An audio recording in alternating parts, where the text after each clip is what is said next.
Hoops through life. Hoops through life. Welcome to another episode of Hoops Through Life, a podcast where we discuss everything related to women's basketball player development, the collegiate recruiting process, and transition from high school to college. I'm your host, Elsbeth Bierman. We are here for part 2 of our 4-episode series, doing a deep dive into the recruiting process. Today is all about communication. All right, we're going to pick up where we left off last episode. If you haven't listened to the preparation episode, turn this one off, go back, listen to that one. I think it's about 15 minutes. It's a quick listen, and come back here. Now that you've heard that episode, which means you've made your list of schools that interest you, you've gone through all of those questions, you've reflected on everything we talked about from the preparation standpoint, you're ready to reach out to the coaching staffs of the schools that you're interested in. Before we go into the do's and don'ts, the way that I think about communication is the act of reaching out to the schools that you're interested in by email, text, phone calls, and asking your coaches to reach out on your behalf, and how you respond to the coaches when they reach out to you. From a compliance standpoint, it's important to remember that you can, as a student athlete, you can reach out to coaches whenever you want over the phone or email. However, not all coaches can call you directly or answer your emails, and you should double check. I'm going to go over a couple of those compliance rules as they stand right now, as the time of this recording, which is the beginning of August in 2025. You should double check the compliance information that you hear on this podcast. All information I'm sharing, again, is accurate based on the rules as I've read them and interpreted them right now. And you can find those rules and regulations if you just Google NCAA, Division I, NCAA Division II recruiting manual, those will pop up. They're free to download, and it has all of the guidelines from a recruiting standpoint, and all of the explanations are right there. So there's tons of resources out there for that. I want to keep this episode process oriented to the emails, to the communications. So I'll just give a very, very quick overview. And also the college coaches will help you understand these rules as well. They're in this process year and year, day in, day out, year after year. They stay up to date. There's compliance directors in each university or college, and they make sure that they're on top of this as well. So they will let you know when they can and when they can't communicate with you. The most important thing to understand really is that if you email at certain times or call at certain times, or when you're a certain age, you cannot expect a response directly from those coaches, because that would be an NCAA violation. All right. At the NCAA Division III level, coaches can communicate freely with you at any time and at any age. That means they can call, text, email you, receive and respond to your calls, emails, and texts without any time restrictions. At the NCAA Division II level, coaches can answer your phone calls without restriction. That means you can be in the 9th grade and call a coach and they can answer the phone. However, they're not allowed to call, text, or email you until June 15th after your sophomore year in high school. So that means if I call a coach, if I am starting my 10th grade year and I call a coach and they do not answer the phone, I cannot expect a phone call back, because they cannot do that. If I call and they pick up and they answer, we can have a conversation. So in those instances, you would really go through your high school or AAU coaches. At the NCAA Division I level, again, coaches can answer your phone calls without restriction. However, they're not allowed to call, text, or email you until June 1st after your sophomore year in high school. So Division I is June 1st. Division II is June 15th. Again, those are the rules as they stand right now. Every year they come out with a new handbook, a new rule book, so that could change, but that's where it stands right now.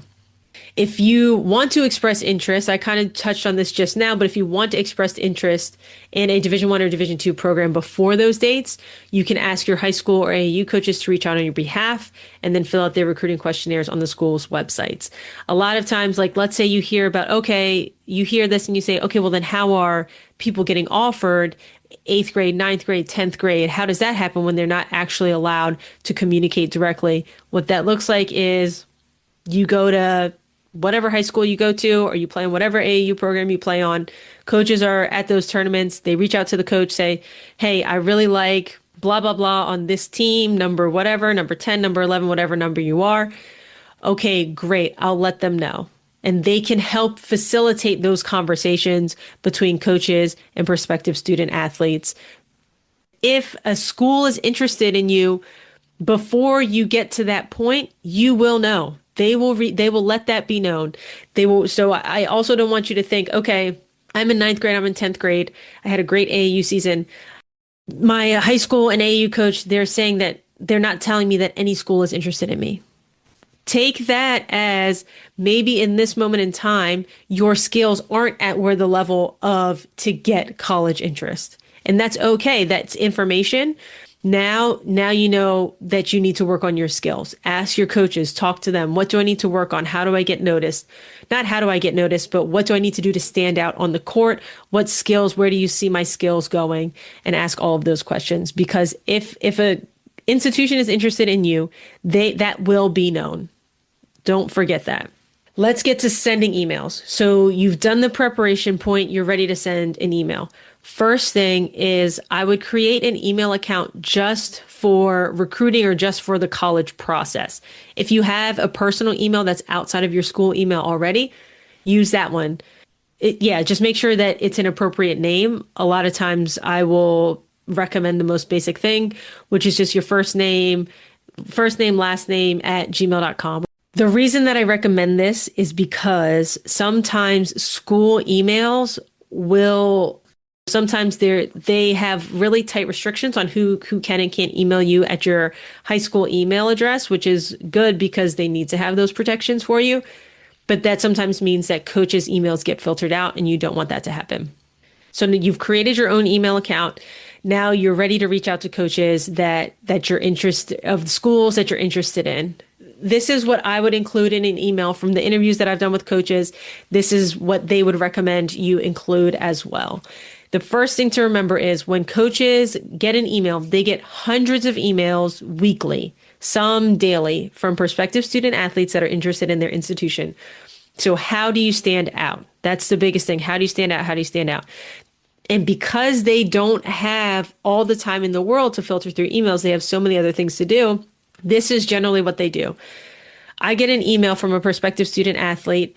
I see their name, their graduation year, the position, their height. I see all of that, and that's the information that I look for first. Then I scroll all the way to the bottom of that email, and I click either the highlight film or the game film that they've attached to it. And I watch a couple minutes of that. If they pique my interest from all of those context clues in terms of year, position, height, and then I watch their film and I like it, now I'm going to read the bulk of their email, the meat of their email. Keep it short and sweet. I would include demographics information, all of that information we just mentioned, height, year, position. Then I would include high school team, AAU team, and who to contact from those teams. So your coach's name and their phone number and email address. And then after that, why you're interested in that school. To stand apart, to make yourself known out of all of the others who email, it takes 5 to 10 minutes to stand out.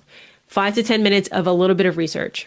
Why are you interested in that school? Is it because of a specific major?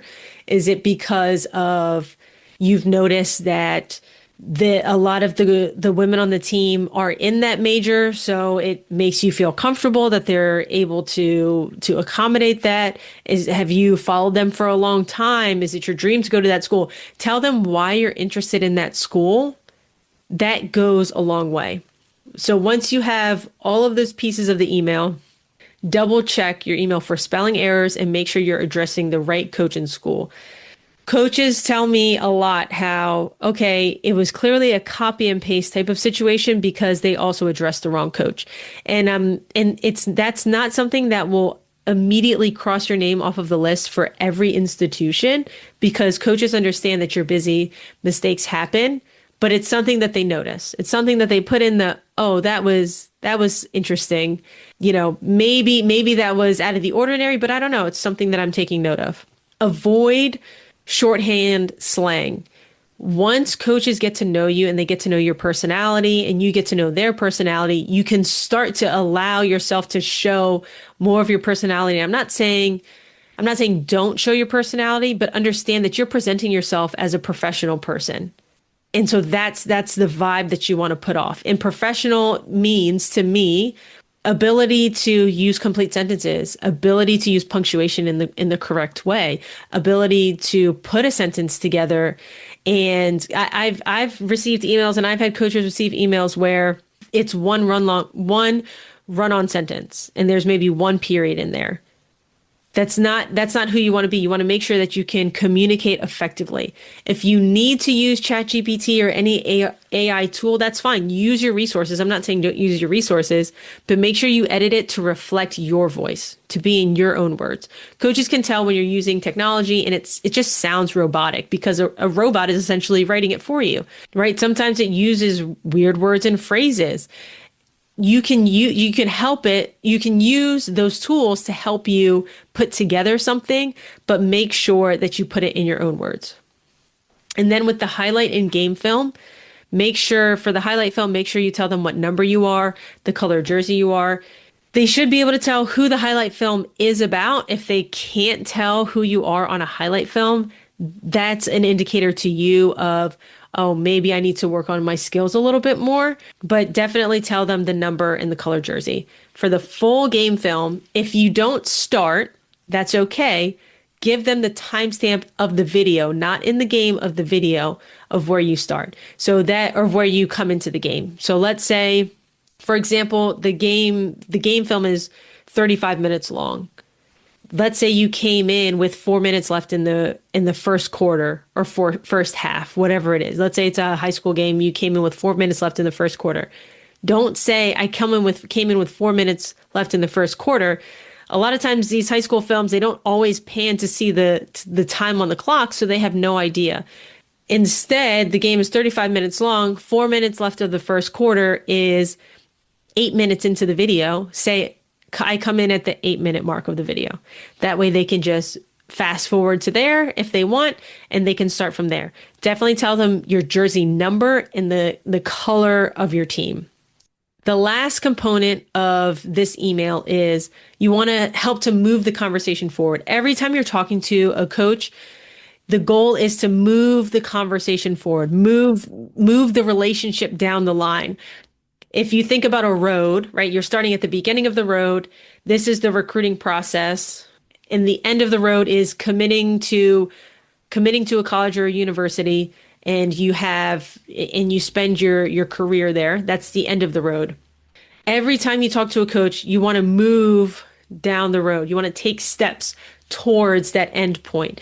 If you are stagnant on the road, that doesn't really help you. So the way that you move the conversation forward is you're reaching out to the school. That means you're interested in it. You're interested in getting to know the coaching staff. You're interested to getting to know the institution and what it has to offer and if you'd be a right fit. As you write this email, you include all of those points that we just talked about. And then you ask to set up a phone call to learn more about their institution. That is the end of the email. So who to send it to? If there's a recruiting coordinator on staff, it's very, very easy to find coaches' contact information, their emails, because it's on all of the websites. You go to whatever school it is, to their athletics page, go to sports, and then women's basketball, roster or coaching staff. If you go to the roster, you scroll all the way down, they should have the coaching staff link there. They might have a coaching staff link just in that top little bar. Go to the coaching staff, and then you'll see each coach is listed with their email address. If there's a recruiting coordinator in that grouping, send it to them. They are the ones who are dealing with the recruiting. If there's not a recruiting coordinator listed there, send it to the head coach and CC all of the assistant coaches. It will get to the right person. Do not send your email to the strength and conditioning coach, the athletic trainer, or any other support staff. They can't help you. They can't help you get recruited. It's the coaches. So that's who you want to send this to. As a recap for the email, and if you need to rewind and listen to this again, I would do that. But to recap what I said about the emails, And in the subject line, you can put your name. A very easy thing to put is your name, your position, your name, year, position, height, and that's it. That's a very simple way to do it. You can get creative with it, but that's just a very simple way to do it. When a coach gets the email, what are they going to look at first? They're going to look at name, year, position, height. Oh, one thing I would also add in that demographics information is your GPA. They're going to look at that, then they're going to scroll to the bottom to the film. They're going to watch the film. If they like the film, then they're going to read the body of the email. That is the order that it's going to be in. If they like the film, like what they read in the body of the email, they will respond. If they don't respond, that doesn't mean they're not interested. Okay, they could be busy. They could be doing a lot of things. What I would do if they don't respond is in 3 or 4 days, copy and paste the email that you sent, address it to the same people, and in the subject line, just put a question mark. In the body, say, "Hey, coach," last name of the coach. "I just wanted to make sure that you saw my email below. Still really interested in your school. Let me know if you think it's a good fit." Then under that little blurb, put the whole email, and that's it. Okay. So that's what you do if they don't respond to your email. But back to what should be included: demographics, year, position, height, AAU team, school team, GPA, contact information for your coaches, highlight and full game film. If you don't have a full game or a half game, just put the highlight film. Underneath that, you're going to tell them why you're interested in the school and ask them and tell them that you would love to have a phone conversation to learn more about them and the institution. Double check the email for spelling errors, and that's it. Tips for a highlight film: no more than 3 to 5 minutes. Show yourself doing multiple things. Not everything is layups in transition or shooting threes. You want to show how dynamic you are. Show some defensive clips. If you're a great shooter, show different footwork, coming off of screens, shooting off the dribble. Show how many ways that you can score. Show how many ways you can be a good teammate. If you're a great passer, show them different types of passes, passing off of the drive, passing ahead in transition, passing just in different ways using different hands. Maybe show your mistake response. You make a mistake, you turn the ball over and you sprint back and get a stop or get a steal. Include that. I know it sounds like, oh, I want to make myself look perfect. Nobody is perfect. They want to see how you respond when things get hard. If you're a beast at rebounding, show yourself boxing out hard, jumping to get the ball out, offensively, defensively, and putting it back up. Again, no more than 3 to 5 minutes. For full game film, the competition you play against is key. Coaches don't care if you score 50 points or have 50 assists against a team that doesn't have college level athletes on it. If you can showcase your skills against other college level athletes, that is the ideal situation, because that shows that you can play against competition that you might see in their conference, that they know is at or above your level. So that is everything to do with reaching out to coaches without any previous communication. Seriously, I would rewind this, write those steps down, because that is everything you need to know about reaching out to coaches initially. Now, responding to coaches. Respond to every coach that reaches out to you, even if you're not interested in their institution. Why? Because statistically speaking, about 4% of high school girls basketball players compete at any division level in the NCAA. If you are getting interest from a college coach, you are above 95% of other high school level athletes. That cannot be understated. At any level, it is something to be proud of. Respond to every single coach, and respond with, I like to say, between 24 and 72 hours. That's 1 to 3 days of them reaching out to you. Again, when you respond to those coaches, use complete sentences and no shorthand slang until you get to know them better and they get to know you better. And then answer the question they're asking. I cannot emphasize that enough. Answer the question they're asking. If you're interested in their institution and you're responding in a way that means you're interested in them, and they ask you to fill out their recruiting questionnaire and to send you times that you're available to talk on the phone, do those two things. If they ask you to fill out their questionnaire and text them times to talk to them, fill out the recruiting questionnaire, and text them times.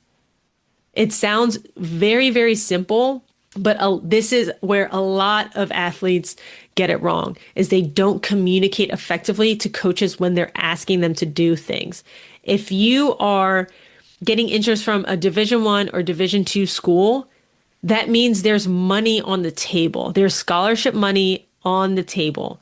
Answer those phone calls, answer those texts. If it's a Division III institution, they can't give athletic aid, but there could be academic aid on the table.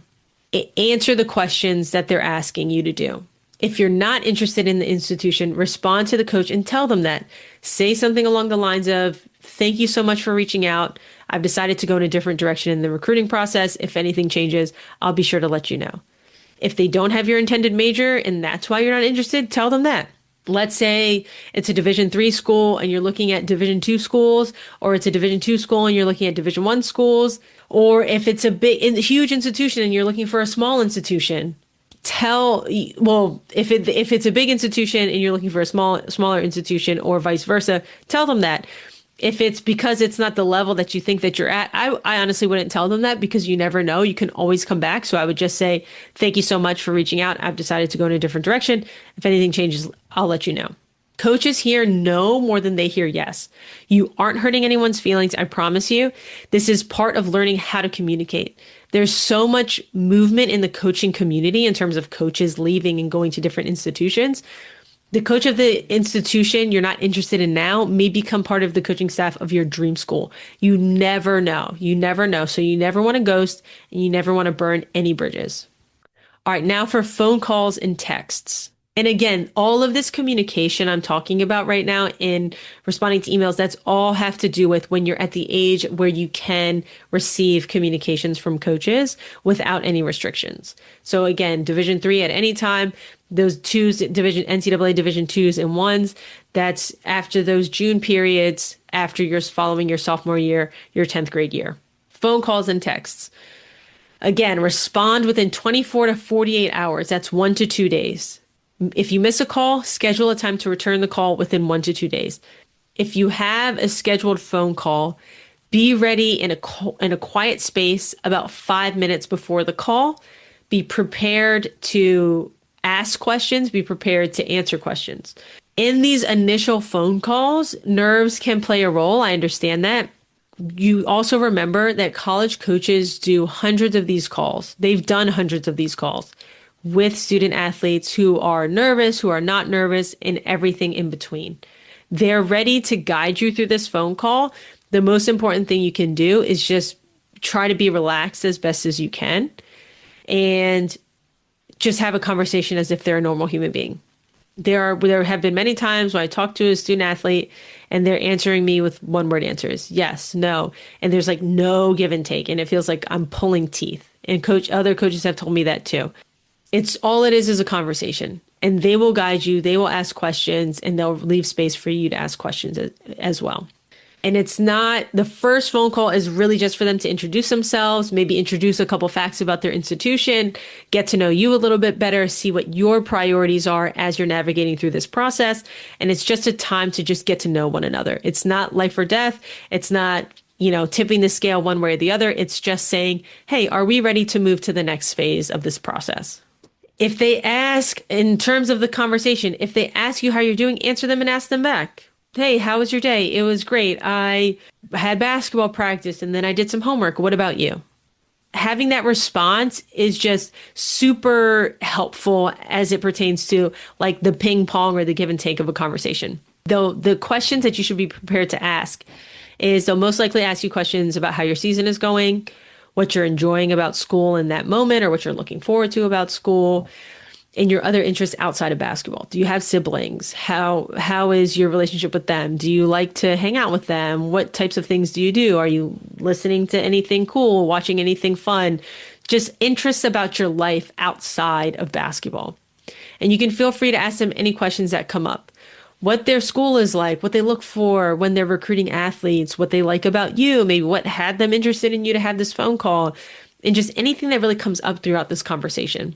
And if the school is at the top of your list, let them know that they're talking to other athletes as well. So expressing your interest may bump you up on their list. And again, we want to move this conversation forward. The coaches are going to do a great job of moving that conversation forward as well. But if you're really interested in this school, I'd love to get on campus. When do you all usually have visits? When can I get on campus? Things like that. Asking them and probing them about things that will move the conversation forward. So now I'll touch a little bit on social media. This isn't necessarily about specific communication, but this felt like the most appropriate place to put this information. So the things that you want to include in your profile is your high school, your AAU program, your grad year, your current GPA, height, position, and jersey number for both your AAU and high school, and your email that you check regularly. So some sort of way for them to contact you outside of like sending you a DM or something like that. If you can't fit all of that information in your profile, I can't remember how many characters you're allowed to have right now. You definitely need that email. You definitely need whatever like, let's say it's in the summer, you should probably include your AAU program. If it's during the school year, your high school name, your graduation year, current GPA. And if you have to leave things out, you could leave out like maybe your position or the AAU or high school name and the jersey number, depending on what season it is. So social media, there's two ways you can view it. And I'm not going to go into a ton of detail on this just because I want this to be strictly about communication. And this opens up a box that I'm not sure I exactly want to go through right now. People use it for NIL purposes to make money, to get sponsorships, things like that. That is like your name, image, and likeness. You can use it for that purposes. A lot of the coaches that I talk to, if we're talking strictly about the recruiting process, they use it as just another checkpoint. So I'm on the sideline watching a team that I like. I see a student athlete that I might be interested in. Maybe I go to Twitter or X and I type in their name, boom, and they pop up. And I'm looking, and maybe I go through, I use it as a way to get to know them. What types of things do they post? What's their schedule looking like for this tournament or that tournament? And they just use it as a checkpoint. I don't know of many coaches who go to these social media platforms as a recruiting tool to find student athletes. It's usually the other way around. So they see you, they like you, they look you up. They don't look you up and decide they like you and then come see you. It's overwhelmingly the first way that I mentioned. So the things that you want to pin and post. So pinning, let's say you're at a tournament, you want to pin the schedule for your games. Easy thing to pin. That way coaches can easily see you, come watch your games. Another thing to pin, like let's say AAU season's over and your high school season hasn't begun, pin like highlight film, or make sure highlight film is at the top there so that if a coach does like you and they look you up, they can easily find your highlight film. What you want to post. I don't think, if you're using this for a recruiting tool, I don't think you need to post all the time. You can post accolades. That's something easy to post. Let's say you get a first team, second team, third team, honorable mention, or whatever. Your team wins the tournament, AAU tournament. Post, repost, those types of things. What not to post. I wouldn't post anything using derogatory language. I wouldn't post anything that could be perceived in a negative light. I wouldn't post anything that's bashing a team, a program, or a person. And I don't think you need to feel pressured to post every single day or every single workout that you do. I think if it feels more like a burden, I would rather you focusing on your skills, getting better at your skills, than worrying about what you need to post and how often you need to post. All right, so this episode was all about communication. And after this, you are ready to reach out to your list of schools. You're prepared to email back and forth and have phone or text conversations with coaches. And what's most important, I mentioned this last episode too, is keeping everything organized. Keeping the contacts organized in a list, in a document, whether that's your phone or on a Google Doc, so that you can easily access the information, take notes during the phone calls, and have all of that information all together so that when you need it later, like when you're going on visits, when you're making your decision, it's all in one place. Next time, we're going to talk about going on visits. We're going to go into the do's and don'ts. And if you have any questions in the meantime, feel free to email me or send me a DM on social media. But until then, I'll talk to you all later. Have a great day. Thank you so much for listening. If you aren't already, I would highly recommend subscribing to the podcast so you can get updated once new episodes are dropped. If you're a fan of the show, go ahead and leave a review. It really helps spread the word to more athletes, parents, and coaches. Now, if you have any questions for myself or future guests, feedback, or you're curious on how we can work together to help you reach your basketball goals, let's have a conversation.